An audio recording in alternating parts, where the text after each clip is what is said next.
Hello everyone, आज के इस वीडियो लेक्चर में हम डिस्कस करेंगे चार density and bond order for cyclobutadiene. तो साइक्लोब्यूटाडाइन हमारे पास में कुछ इस तरह से इसका डायग्राम होता है। यहाँ पे कार्बन नंबर 1 है, यहाँ पे कार्बन 2, कार्बन 3, कार्बन 4 है। इस तरह से टोटल हमारे पास में कितना आ जाते हैं, 4 कार्बन आ जाते हैं। पिछले वीडियो में हमने इसके लिए ई पाई यानी कि जो हमारे पास टोटल पाई इलेक्ट्रॉन एनर्जी थी और डी न्यूक्लियस एनर्जी थी उसको कैलकुलेट किया था और हमने वहाँ पे सेक्युलर डिटर्मिनेंट इसका निकालना सीखा था। और आज की वीडियो में हम चार डेंसिटी और बॉन्ड ऑर्डर निकालेंगे with the help of wave function. तो हम जानते हैं कि जो हमारे पास में वेव फंक्शन होता है वो क्या होता है, एटॉमिक ऑर्बिटल का लीनियर कॉम्बिनेशन होता है, यानी कि मोलिकुलर ऑर्बिटल एटॉमिक ऑर्बिटल का लीनियर कॉम्बिनेशन होता है। तो ये क्या होगा, C1 5 1 C2 5 2 C3 5 3 और C4 5 4 का सम होगा। इस तरह से हमारे पास में क्या है, चार कार्बन एटम है तो चार हमारे पास में क्या होंगे, मोलिकुलर ऑर्बिटल होंगे। और अब हम जानते हैं कि जो हमारे पास मोलिकुलर ऑर्बिटल इसके अंदर क्या आ रहे हैं, कोफिशिएंट्स आ रहे हैं। तो इसको हम कैलकुलेट कैसे करेंगे, तो हमारे पास में पिछले वीडियो में ये सेक्युलर डिटर्मिनेंट निकल के आया था जिसको हमने जो है इक्वल टू 0 कर कहा था। ये कैसे निकल के आया पिछले वीडियो में आप जाके देख लेना। और यहाँ पे हम जानते हैं कि जो हमारे पास में एक्स की वेरियस वैल्यूज निकल के आई थी, जो कि आई थी 0, +2 और -2। ठीक है, तो अब हम क्या करेंगे, मैंने आपको बताया इससे पहले वाले वीडियो में 1,3 ब्यूटाडाइन के लिए भी कि हम ये C1 C2 C3 C4 की जो इक्वेशन कैसे बनाते हैं, इसको एक बार इससे मल्टीप्लाई करेंगे, इसको एक बार इससे मल्टीप्लाई करेंगे, इसको एक बार इससे और इसको एक बार इससे करेंगे। तो फर्स्ट इक्वेशन आ जाएगी C1x C2 प्लस C3 क्या हो जाएगा 0 और प्लस C4। ठीक है, इस तरह से ये चारों इक्वेशन बन जाएगी। अब इन चारों इक्वेशन में आप क्या करोगे, x की जो वेरियस वैल्यू है 0 +2 -2 इसको पुट करोगे तो आपके पास में जो C1 C2 C3 और C4 है इसके अंदर आपके पास में रिलेशन आ जाएगा। फिर आप क्या करोगे, इसमें ऑर्थोगोनैलिटी और इसमें जो नॉर्मलाइजेशन है इसको जब कंडीशन लगाओगे तो x की C1 C2 C4 की जो आपकी एग्जैक्ट वैल्यू निकल के आ जाएगी। और उससे आप क्या करोगे, जितने भी आपके पास वेव फंक्शन है sin1 है sin2 है sin3 है और sin4 है उसकी वैल्यू जो है कैलकुलेट कर लोगे। और मैंने आपको बता रखा है कि sin1 क्या होगा, जिसकी एनर्जी सबसे कम होगी। एनर्जी सबसे कम किसकी होगी, जिसके लिए x की वैल्यू नेगेटिव होगी। तो इस तरह से आपको जो है सारे sin1 sin2 sin3 sin4 जो है पता चल जाएंगे।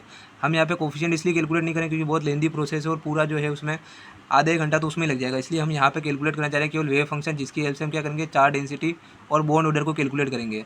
तो हम जब इसको सोल्व करेंगे तो हमारे पास में sin1 जो आएगा वो निकल के आएगा 1/2 φ1 प्लस φ2 प्लस φ3 प्लस φ4। ठीक है, इसको याद कैसे करना वो भी अभी हम डिस्कस करेंगे। और φ2 हमारे पास में क्या निकल के आएगा, 1/√2 ψ1 माइनस ψ3। ये क्या है, फाई है और ये साई है। ठीक है, ψ3 इक्वल टू क्या आएगा, 1/√2 φ2 माइनस φ4। और हमारे पास में ψ4 निकल के आएगा 1/2 ψ1 माइनस ψ2 प्लस ψ3 माइनस ψ4। ठीक है, तो यहाँ पे जो दो हमारे पास में जो एटॉमिक ऑर्बिटल थे वो इसलिए हट गए हैं क्योंकि जो हमारे पास ये दोनों एनर्जी लेवल हैं या फिर ये दोनों जो मोलिकुलर ऑर्बिटल वो क्या है, डी जनरेटेड, इनकी एनर्जी सेम है इसलिए। और बाकी जो ये है हमारे पास बॉन्डिंग और ये जो एंटी बॉन्डिंग है इसके अंदर जो है डी जनरेसी नहीं पाई जाती, अलग अलग होते हैं, इसलिए जो है इनके लिए φ1 φ2 φ3 φ4 चारों यूज़ में आएंगे। तो इसको आपको याद करना है। ये याद कैसे करोगे, जो φ1 और φ4 होगा उसमें जो कोफिशिएंट होगा क्या होगा, 1/2 होगा। अपन को केवल कोफिशिएंट से मतलब है और उसके साइन से। यहाँ पे एक बार φ1 प्लस φ2 प्लस φ3 पर φ4 होगा तो इसमें क्या होगा, अल्टरनेट क्रम में होगा, φ1 माइनस φ2 होगा, फिर प्लस आएगा φ3, फिर माइनस आएगा φ4। इसमें आप लॉजिक समझ गए, दोनों में क्या होगा, 1/√2 कोफिशिएंट होगा। फर्स्ट वाले सेकंड वाले में क्या होगा, सेकंड को छोड़ के ये सेकंड नहीं होगा और बाकी होगा φ1 माइनस φ3 होगा। और थर्ड वाले में क्या होगा, थर्ड नहीं होगा और क्या होगा, φ2 माइनस φ4 होगा। ठीक है, तो इस तरह से आपको जो इसके मोलिकुलर ऑर्बिटल है वो आपको याद रखने होंगे। ठीक है, इसके बाद में हमारे पास में एनर्जी डायग्राम क्या निकल के आया था, कुछ इस तरह से निकल के आया था। ये हमारे पास में था एंटी बॉन्डिंग, ऊपर की तरफ हमारी एनर्जी इंक्रीज़ हो रही है। और यहाँ पे हमारे पास में क्या आया था, इसको नीचे बना लेते हैं, ये हमारे पास आया था बॉन्डिंग। और बीच में जो थे दो डी जनरेटेड हमारे पास में मोलिकुलर ऑर्बिटल निकल के आए थे। तो ये वाला हमारे पास में क्या हो जाएगा, ψ1, ये हमारे पास में हो जाएगा ψ2, ये हमारे पास में हो जाएगा ψ3, ये हमारे पास में हो जाएगा ψ4। अब हम जानते हैं हमारे पास में इसकी वैल्यू तो हमको उस वाले में पता है कि क्या निकल के आएगी, अल्फ़ा प्लस 2 बीटा निकल के आई थी हमारे पास में। ठीक है, और यहाँ पे ऊपर वाले में क्या निकल के आई थी, अल्फ़ा और अल्फ़ा। और इसके लिए हमारे पास में क्या निकल के आई थी, अल्फ़ा माइनस 2 बीटा। ये हमारे पास में था BMO, ये हमारे पास था नॉन बॉन्डिंग मोलिकुलर ऑर्बिटल, और ये था हमारे पास में एंटी बॉन्डिंग मोलिकुलर ऑर्बिटल। अब हम जानते हैं टोटल हमारे पास 4 इलेक्ट्रॉन है, तो हमने क्या करा, 2 इलेक्ट्रॉन यहाँ पे भर दिए और 1 इलेक्ट्रॉन यहाँ पे, 1 इलेक्ट्रॉन यहाँ पे। पिछले वीडियो में मैंने आपको बता दिया था यहाँ पे हमने 1 इलेक्ट्रॉन क्यों भरे हैं। अब हम क्या करेंगे, बेसिकली हमारे को कैलकुलेट करनी है चार डेंसिटी। तो ये दोनों चीज़ हमारे को पता होनी चाहिए। ठीक है, कि इलेक्ट्रॉन कौन से जो हमारे पास में एनर्जी लेवल या फिर हम कह सकते हैं मोलिकुलर ऑर्बिटल में कितने हैं, ठीक है, यहाँ पे कितने हैं, 2 इलेक्ट्रॉन है फर्स्ट हमारे पास में जो मोलिकुलर ऑर्बिटल है या फिर जो हमारे पास में psi 1 है, और सेकंड वाले में क्या है, सेकंड वाले जो मोलिकुलर ऑर्बिटल है सेकंड वाले में 1 है, और थर्ड वाले में भी हमारे पास क्या है 1 इलेक्ट्रॉन है। ये चीज़ याद रखना। बाकी हमारे पास में जो वेव फंक्शन है उसकी हेल्प से हम क्या निकालेंगे, चार्ज डेंसिटी और बॉन्ड ऑर्डर। तो चार्ज डेंसिटी की हम बात करते हैं।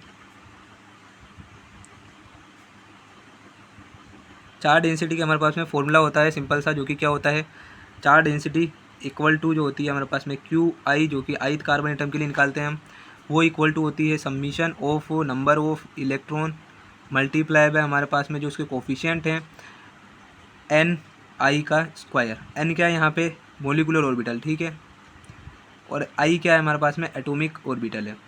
तो एटॉमिक ऑर्बिटल आई कार्बन का जो है मोलिकुलर ऑर्बिटल में कितना कंट्रीब्यूशन है, उससे हम क्या करते हैं, उसको इलेक्ट्रॉन से मल्टीप्लाई करते हैं तो हमारे पास में उस कार्बन की चार्ज डेंसिटी आ जाती है। अब हम निकालते हैं charge density of carbon number 1। तो कार्बन नंबर 1 के लिए क्या होगा, Q1 समीशन और नंबर ऑफ इलेक्ट्रॉन को मैं इसे लिख रहा हूँ, और CN1 का स्क्वायर। कितने हमारे पास मोलिकुलर ऑर्बिटल है, 4 है, तो इसके लिए हम फॉर्मूला लिख देते हैं, क्या होगा, electron number of electron multiply bye C11 का square plus number of electron multiply bye C21 का square plus number of electron multiply by third वाला जो मोलिकुलर ऑर्बिटल है उसका square plus number of electron multiply bye C, यानी कि fourth जो molecular orbital है उसके लिए, ठीक है। तो हम यहाँ पे क्या देख रहे हैं, फर्स्ट जो हमारे पास में एटॉमिक ऑर्बिटल है, या फिर हम कह सकते हैं जो फर्स्ट कार्बन है उसका जो हमारे पास में वेव फंक्शन है, उसका जो हमारे पास में क्या एटॉमिक ऑर्बिटल है 5, उसका कितना कंट्रीब्यूशन है फर्स्ट वाले मोलिकुलर ऑर्बिटल में, सेकंड वाले मोलिकुलर ऑर्बिटल में, थर्ड वाले में और फोर्थ वाले में। तो हम क्या करेंगे, हम जानते हैं कि जो हमारे पास में इलेक्ट्रॉन है वो किस में है, psi 1 psi 2 और psi 3 में, psi 4 तो हमारा 0 हो जाएगा। Q1 का निकल के आएगा 2 मल्टीप्लाई बाय C11 का square plus 1 multiply by C21 का square plus 1 multiply by C31 का स्क्वायर। एक मैं कैलकुलेट करके बताऊंगा, बाकी आपको कैलकुलेट करना है। तो यहाँ पे Q1 का निकल के आ जाएगा 2 मल्टीप्लाई बाय फर्स्ट हमारे को देखना है मोलिकुलर ऑर्बिटल। तो फर्स्ट मोलिकुलर ऑर्बिटल ये रहा हमारे पास में।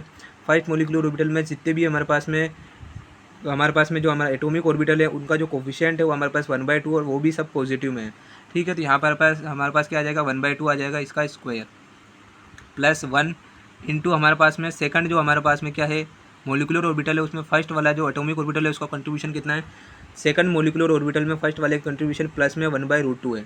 यहाँ पे क्या आ जाएगा, प्लस में 1/√2 का स्क्वायर, ठीक है। और यहाँ पे क्या है थर्ड वाले में, तो थर्ड वाले में फर्स्ट एटॉमिक ऑर्बिटल का कंट्रीब्यूशन है। तो यहाँ पे हमारे पास में थर्ड वाला मोलिकुलर ऑर्बिटल फर्स्ट तो यहाँ पे है ही नहीं, तो इसका कंट्रीब्यूशन 0 है। तो यहाँ पे इसको हम क्या कर देंगे, 0 से मल्टीप्लाई कर देंगे। तो यहाँ पे हमारे पास क्या निकल गया, 2 मल्टीप्लाई बाय 1/4 प्लस 1, इसको मल्टीप्लाई करेंगे यही चीज़ आएगी, तो क्या आ जाएगा 1/2, ठीक है। तो यहाँ पे क्या आ जाएगा 1/2 प्लस हमारे पास क्या आ जाएगा 1/2 इक्वल टू होता है 1, ठीक है। तो Q1 की वैल्यू हमारे पास निकल गई 1, Q2 आपको कैलकुलेट करना है, Q3 आपको कैलकुलेट करना है और Q4 आपको कैलकुलेट करना है। सबकी वैल्यू हमारे पास में क्या होगी, इक्वल होगी, जो कि क्या होगी हमारे पास में 1, ठीक है। तो इस तरह से हम क्या करते हैं Q1 Q2 Q3 यानी कि 4 डेंसिटी कैलकुलेट करते हैं हर कार्बन एटम पे। अब हम देखते हैं कि हमारे पास में पाई बॉन्ड ऑर्डर किस तरह से कैलकुलेट करेंगे। तो सेकंड चीज़ हम निकालते हैं पाई बॉन्ड ऑर्डर, ठीक है। इसका भी हमारे पास में सिंपल सा फॉर्मूला होता है। फॉर्मूला क्या होता है हमारे पास में, पी जो कि हमारे पास में पाई बॉन्ड ऑर्डर है, आर और एस, यानी कि जो हमारे पास में दो एडजेसेंट कार्बन एटम है उनके बीच में एक कार्बन आर है एक कार्बन एस है, ठीक है। तो इसके लिए क्या होगी, summation of number of electron multiply by C N लेंगे यहाँ पे मोलिकुलर ऑर्बिटल, और फर्स्ट वाला जो आर वाला हमारे पास कार्बन है उसका atomic orbital multiply by molecular orbital कौन सा ले रहे हैं, और उसमें हमारे को कंट्रीब्यूशन देखना है एस वाला जो कार्बन है उसका एटॉमिक ऑर्बिटल का कंट्रीब्यूशन कितना है, ठीक है। तो इस तरह से हमारे पास फॉर्मूला बनता है। अब हम क्या लिखेंगे, जो हमारे पास में साइक्लो ब्यूटाडाइन है उसके अंदर हमारे पास में क्या है, ये हमारे पास स्ट्रक्चर होती है 1 2 3 4, कितने पेयर बन रहे हैं हमारे पास 1 2 2 3 3 4 और 4 1, ठीक है। तो सबसे पहले हम देखते हैं पाई बॉन्ड ऑर्डर ऑफ 1 और 2 जो हमारे पास कार्बन है उनके बीच में क्या है। तो यहाँ पे हम क्या लेंगे, नंबर ऑफ इलेक्ट्रॉन को मैं ई से रिप्रेजेंट कर रहा हूँ, इसको सबमिशन कर दो। और यहाँ पे क्या है सी एन हम एज इट इज़ रहने देते हैं, आर की जगह हम क्या रखेंगे 1 मल्टीप्लाई बाय एन को एन ही रहने दो, एस की जगह हम क्या रखेंगे 2। अब हमारे पास में टोटल मोलिकुलर ऑर्बिटल कितने हैं, टोटल मोलिकुलर ऑर्बिटल हमारे पास में 4 हैं। तो एक एक करके हम इनकी वैल्यू रखते जाते हैं। 1 2 equal to electron multiply by first वाला molecular orbital 1 1 1 2 plus electron number कितने हैं, नंबर ऑफ इलेक्ट्रॉन कितने हैं, सेकंड मोलिकुलर ऑर्बिटल की बात करें 2 1 multiply by 2 2 plus number of electron कितने हैं into C31 multiply by C32। अब हम देखेंगे प्लस इलेक्ट्रॉन कितने हैं इंटू C4 वाले मोलिकुलर ऑर्बिटल में इंटू C42, ठीक है। तो इस तरह से हमारे पास में आ जाएगा। अब हम जानते हैं कि जो हमारे पास में फर्स्ट वाला मोलिकुलर ऑर्बिटल है, सेकंड वाला मोलिकुलर ऑर्बिटल है और थर्ड वाला मोलिकुलर ऑर्बिटल है, इसके अंदर ही इलेक्ट्रॉन है, बाकी में इलेक्ट्रॉन नहीं है, तो वो ऑटोमेटिक जीरो हो जाएगा। P12 हमारे पास में क्या निकल के आ जाएगा, इलेक्ट्रॉन कितने हमारे पास में फर्स्ट वाले में 2 है इंटू C11, यानी फर्स्ट मोलिकुलर ऑर्बिटल के अंदर फर्स्ट एटॉमिक ऑर्बिटल का कंट्रीब्यूशन कितना है। तो हम जानते हैं कि अभी मैंने आपको बताया था कि जितने भी हमारे पास में फर्स्ट है उसमें कौन सा भी जो हमारा एटॉमिक ऑर्बिटल है उसका कंट्रीब्यूशन क्या है 1/2 है, ये आ जाएगा 1/2 multiply by first molecular orbital में सेकंड एटॉमिक ऑर्बिटल का कंट्रीब्यूशन भी 1/2 है। ये यहाँ से हमने देखा था, सबका क्या है 1/2 है। कोफिशिएंट लिखना होता है हमको यहाँ पे आगे, प्लस इधर कितना इलेक्ट्रॉन है 1 है, मल्टीप्लाई बाय सेकंड वाले मोलिकुलर ऑर्बिटल में फर्स्ट का कितना है 1/√2, ठीक है। फर्स्ट का कितना था हमारे पास में 1/√2 प्लस का, और सेकंड का तो हमारे पास में कंट्रीब्यूशन है ही नहीं, ये क्या हो जाएगा 0। यहाँ पे क्या हो जाएगा मल्टीप्लाई बाय 0, प्लस थर्ड वाला जो हमारे पास में है उसमें 1 इलेक्ट्रॉन है, मल्टीप्लाई बाय C131। थर्ड वाले मोलिकुलर ऑर्बिटल में फर्स्ट का कंट्रीब्यूशन कितना है, थर्ड वाले मोलिकुलर ऑर्बिटल में फर्स्ट का कंट्रीब्यूशन है ही नहीं, तो ये भी क्या हो जाएगा 0, और ये तो ऑटोमेटिकली 0 हो ही जाएगा, इसकी वैल्यू कुछ भी हो, ठीक है। तो ये दोनों टर्म 0 हो गई, ये इक्वल टू हो गया 1/2 इंटू 1/2, 2 से 2 कैंसिल हो जाएगा, बचेगा क्या 1/2, यानी कि इसकी वैल्यू आएगी 0.5। इस तरह से आपको कैलकुलेट करके बताना है मेरे को कि जो हमारे पास में 2 3 हैं उनके बीच में हमारे पास में पाई बॉन्ड ऑर्डर क्या आ रहा है, ठीक है। पाई बॉन्ड ऑर्डर ऑफ 3 4 के बीच में क्या आ रहा है, और पाई बॉन्ड ऑर्डर ऑफ 1 4 के बीच में हमारे पास में क्या आ रहा है, ठीक है। कमेंट सेक्शन में कमेंट करके बताना क्या आएगा इसका आंसर। इसका आंसर जो होगा हमारे पास में इक्वल होगा 0.5 के। इसको कैलकुलेट करके आप एक बार देखना। तो हमारे पास में जो सबके बीच में जो पाई बॉन्ड ऑर्डर है वो हमारे पास 0.5 आ रहा है। तो हमारे पास में टोटल जो बॉन्ड ऑर्डर होगा कितना होगा, वो होगा सिग्मा प्लस पाई, यानी कि 1 प्लस 0.5 इक्वल टू 1.5। मतलब जितने भी कार्बन एटम हैं उनके बीच में जो बॉन्ड ऑर्डर कितना है 1.5 है। तो इस तरह से हम कैलकुलेट करते हैं चार डेंसिटी और बॉन्ड ऑर्डर को। आई होप कि आपको वीडियो हेल्पफुल लगा होगा। वीडियो को लाइक करें और हमारे चैनल को सब्सक्राइब करके वीडियो को अपने फ्रेंड्स के साथ शेयर करें। Thanks for watching.